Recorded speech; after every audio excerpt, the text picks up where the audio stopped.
আসল বন্ধু তোরা আসতে একটু দেরি হয়ে গেল গা। এই নি তোর একটা আর একটা আমি। তোরে আনার সময় হইলো 5 মিনিটের কথা 20 মিনিট লাগাই দিলি। আরে দোকান খোলা ছিল না, হেই অনেক দূরে গেছিলাম গা। আমি তো ভাবছি এখন চলে যাব। বাদ দে এসব। আচ্ছা তোর সেটা আমি বন্ধুটা কই, এত না মিলে তো মহব্বত। হের লগে অনেক দিন থেকে দেখি না তোরে। ওই এখন ব্যস্ত মানুষ, চাকরি বাকরি করে। আগে তো দেখতাম এক লগে অনেক ঘোরাঘুরি করতি, এখন ইদানিক দেখতেছি না এক লগে চলাফেরা করতে, তাই আর কি জিগাইলাম। বুঝছস মামুন বিষয়টা? শুনলাম তোর বন্ধু নাকি গাড়ি কিনছে নতুন। কই গাড়ি নিয়ে তো ঘোরাঘুরি করতে দেখলাম না। গাড়ি তো কিনছে, গাড়ি রাইখে আত্মীয়র বাসায় গেছে। ও এটাই গাড়ি? ও কই গেছে? গাড়ি তো দেখতে ভালোই। আচ্ছা ঠিক আছে, তোর বন্ধুরে বলিস শাউন গাড়ির কথা জিগাইছিল। আজকে যাইয়া বাসায় একটু কাজ আছে, তোরাও আস্তে আস্তে জাগা, কালকে আবার সময় মতো আড্ডায় আইস, ঠিক আছে? ওই শাওন দাঁড়া, ওই যে তামিম আইছে। কি বলিস চলে আইসে মানে কোন দিক দিয়ে আইলো? আরে সর্বনাশ, গেট আপ দিয়ে পুরাই চেঞ্জ।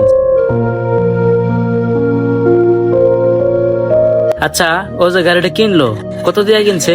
সেকেন্ড হ্যান্ড কিনছে তো, তাই 1,20,000 নিছি। কি বলিস 1,20,000 টাকা? কিন্তু ওর কাছে তো 1 লাখ ছিল। 20,000 টাকা না শর্ট ছিল? শর্ট ছিল, অনেকজনের তো চাইছে, দিছে না, তারপরে আমি দিছি। তুই ওরে গাড়ি কেনার জন্য 20,000 টাকা দিয়ে দিলি? বন্ধু মানুষ চাইছে, চাই দিয়া দিছি। ঠিক আছে, তোরে কি গাড়িতে ওই একবার উঠাইছিল?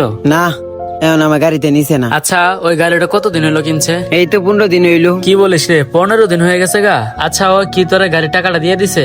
টাকা আমার আগে দিয়ে দিছি। ও তোরে টাকা দিয়ে দিছে না? তাহলে তোর বন্ধুরে একটু ডাক দে। না, ওই মনে এখন ব্যস্ত আছে, ব্যস্ত না হলে তো আইতুই। ব্যস্ত কিনা ওইটা তো আর আমরা জানি না, ডাক দে, তোর বন্ধু লাগে না? দাঁড়া ডাকতাছি। ওই তামিম বন্ধু, ওই তামিম, এ বড় এদিকে তামিম। শুনলো না, মনে হয় ব্যস্ত আছে। কিরে ওই তো তোর কথা শুনলই না। আসলে স্বার্থ ফুরাই গেলে মানুষ এমনই হয়। ওই কি করস? বোতলের তো প্রয়োজন শেষ, তাই বোতল ফালাই দিতেছি। বোতলের প্রয়োজন শেষ তাই বোতল ফলাই দিতেছস। এখন বুঝছস বিষয়টা? এরকম কিছু মানুষ আছে যারা আমাদের তার স্বার্থের জন্য ব্যবহার করে, আর স্বার্থ ফুরাই গেলে চিনে না। পিছন থেকে ডাকবি, তোরে চিনবো না। মনে কর বেস্ট ফ্রেন্ড একজনই হয়, আর জাস্ট ফ্রেন্ডের অভাব হয় না। যাচাই বাছাই কইরে পরোপকার কর। কারোর জন্য তুই গলা পর্যন্ত নামবি, সে তোর জন্য হাঁটু পর্যন্ত নামতে রাজি না। বুঝলি? তুই কি কস মামুন? তুই ঠিক কইছিস। তাই কারোর সাথে চললে ওইরকম ভাবে চলে, ঠিক আছে? আপনারা কি বুঝলেন?